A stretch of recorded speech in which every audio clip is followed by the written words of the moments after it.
就職活動3段階ありまして、第1段階目は全くもう自己分析も自己満足で他人に見ていただかないでやってしまって、自分の武器は何なんだろうということが全く分からなかったのが第1段階といいまして、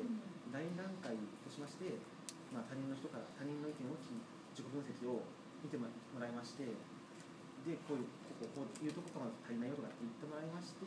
少しずつ自分の武器として話せるようになってきたんですけど、まだまだ本当に自分が何がしたいのかっていうのが分からなくて迷っておりまして、で第3段階に、今が第3弾ですけど、少しずつやりたいことも見えてきまして、自分の武器も見えてきまして、でさらに社会に出ますと実績が求められますので、学生の頃にはそこまで実績ってことを意識してなかったのですが、より社会人になると実績、数字ってものを意識して